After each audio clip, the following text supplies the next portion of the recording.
If you're searching for a hybrid SUV in the United Kingdom right now, this could be the most important video you watch all year. 10 hybrid models are silently collapsing in value, and dealers already know it. They are refusing trade-ins, walking away from offers, leaving owners completely stranded. Average losses of £18,000 to £22,000 in just 3 years.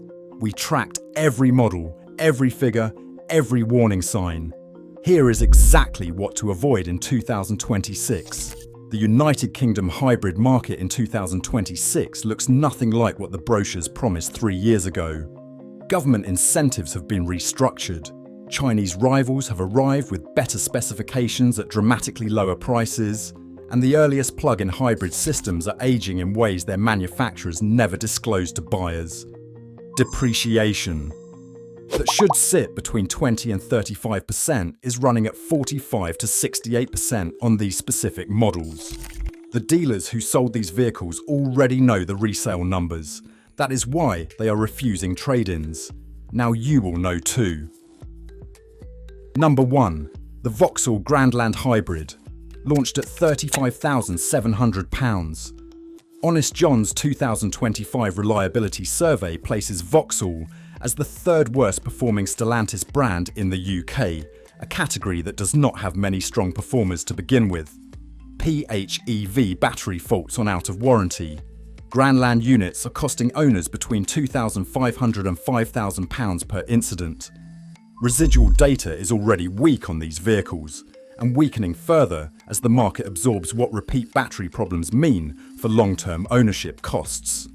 Dealers across the UK are cautious on trade-ins and citing the same reason consistently: low demand. When the people whose business depends on reselling cars are reluctant to take yours, that is not a negotiating position, that is a signal about where the value is heading. Number 2. The DS7 Crossback E-Tense. This vehicle was sold as a premium French alternative to German luxury SUVs. The resale market has returned a clear verdict. It retains below average value after 3 years by a meaningful margin. Insurance Group 40 plus costs between £1,200 and £1,600 a year, a figure that adds silently to total ownership cost every year regardless of how little you use the car. The service network is the structural problem. DS operates through a limited number of specialist centres, not through general Vauxhall or Peugeot workshops. When something goes wrong, and Stellantis ownership rates suggest something, all your options for where to have it addressed are restricted, which means your negotiating position on repair costs is limited.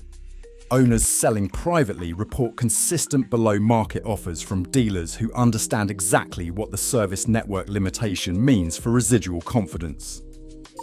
Number 3. The Jeep Compass 4xe. Honest John's 2025 survey puts Jeep as the second worst reliability brand in the UK, with a satisfaction score of 82.31%. That ranking is the foundation. Everything else about this vehicle rests on. Transmission failures on the Compass 4xe cost between £3,000 and £5,000 to fix. The real-world electric range is from 20 to 26 miles, compared with the official figure. That makes the plug-in hybrid system nearly irrelevant for any owner who does not charge at home before every single journey. For the significant portion of UK drivers without home charging, the electric component delivers almost no benefit, while adding the full cost and complexity of a second powertrain. Dealers are refusing trade-ins and citing repair liability directly when asked why. When a franchise dealer will not take the brand's own product back, you are looking at a vehicle with no exit. Number 4. The Mitsubishi Outlander PHEV. The Outlander PHEV was one of the original plug-in hybrid success stories in the UK, and early owners did reasonably well. The problem now is what time and obsolescence have done to the formula. The official 38-mile WLTP range is not achieved in real-world UK driving conditions in any meaningful test. Depreciation has exceeded 60% over 3 years on current market examples. Parts availability from Mitsubishi's UK supply chain is running at 8 to 10 week wait times, which means a broken vehicle stays broken for 2 to 3 months before the parts to fix it even arrive. Dealers have taken note.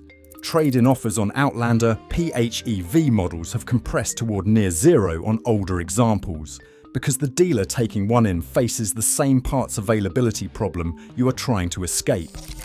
The vehicle that was once a smart PHEV choice has become a demonstration of how quickly the used market price is in obsolescence. Number 5. The Peugeot 3008 plug-in hybrid pre-2024 generation. This refers specifically to the outgoing generation. The model was discontinued when the new 3008 arrived. When a manufacturer releases a substantially improved successor, the residual calculation for the outgoing model changes immediately and permanently. Buyers comparing the two will choose the new version, and dealers pricing the old version have to discount aggressively to move it. The pre-2024 3008 plug-in hybrid was already experiencing consistent electrical issues after the warranty expired, with annual repair bills running between £2,000 and £3,500. Stellantis parts delays of 6 to 12 weeks compound the problem. You are not just paying to fix the car, you are also paying to wait to fix it, during which time it sits unusable. The value collapse for this generation is accelerating as the new model becomes more accessible and the old one becomes harder to justify at any price. Number 6. The Citroen C5 Aircross Hybrid, Insurance Group. 36 to 40 costs between £1,000 and £1,400 annually. PHEV system failures are expensive to diagnose and resolve, and the Citroen service network, while more extensive than DS, carries the same Stellantis parts supply constraints that affect every brand in the group. Total ownership losses on a 3-year cycle are running at £19,000 to £23,000, a high figure when depreciation, insurance, fuel and repair costs are combined.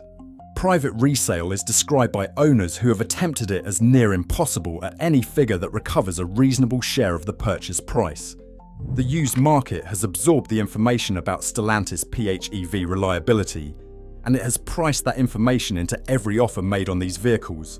Buyers know, dealers know. The only people who have not always known in time are the owners. Number 7. The Land Rover Discovery Sport PHEV. The premium badge creates an expectation that this vehicle's financial story will be different from the Stellantis models on this list. The data does not support that expectation. Honest John. 2025 ranks Land Rover as the third worst reliability brand in the UK, with a satisfaction score of 82.22%. Annual repair bills on Discovery Sport PHEV, examples out of warranty, are running at £3,500 to £6,000. Insurance costs are between £2,000 and £2,800 annually. Despite the premium positioning, the vehicle loses 38 to 45% of its value in 3 years, a figure that would be alarming on any model and is particularly difficult to accept when you paid the price of a premium SUV to experience it.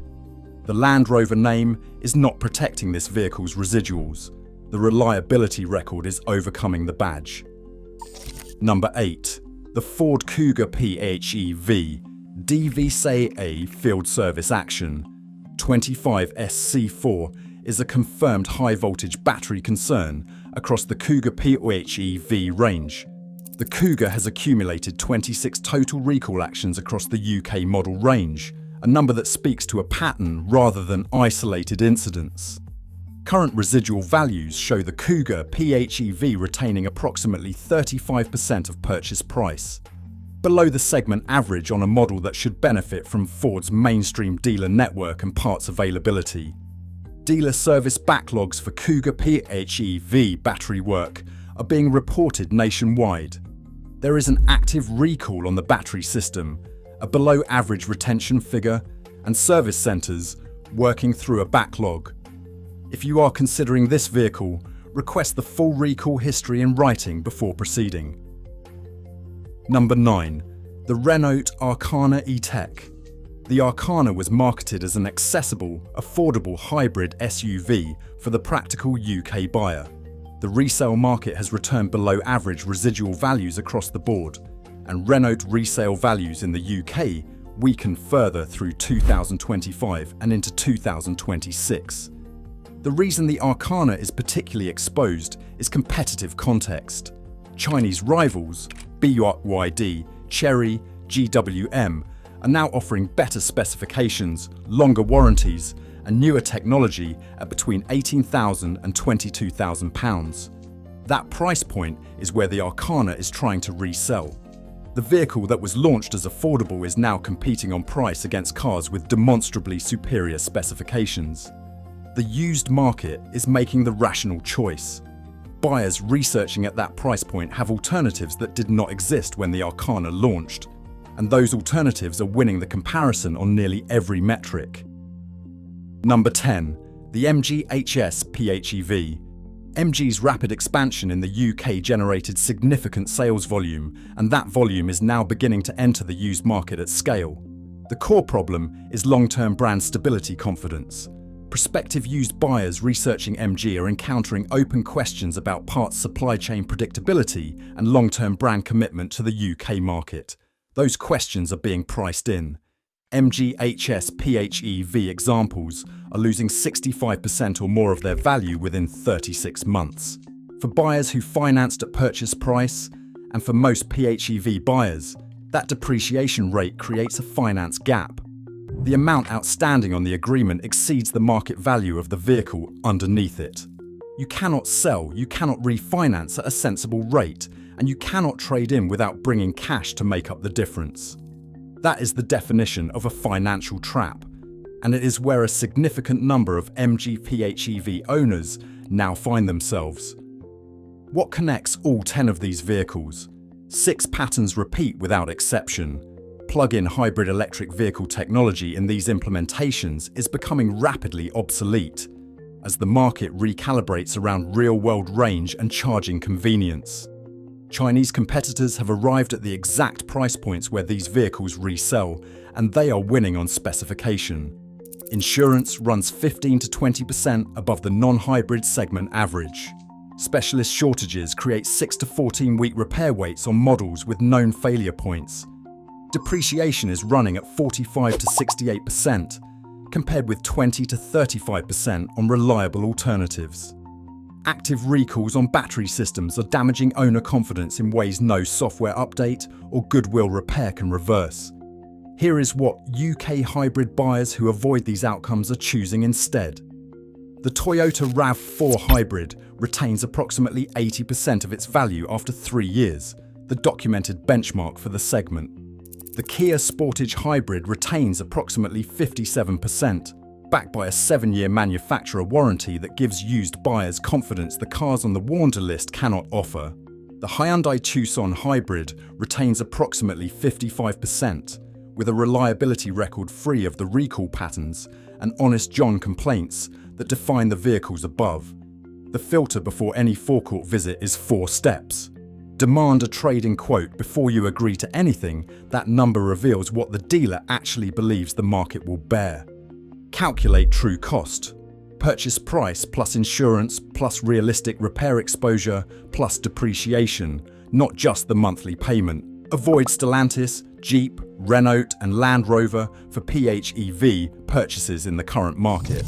And check the DVSA recall register for the exact registration, not the model in general, the specific car.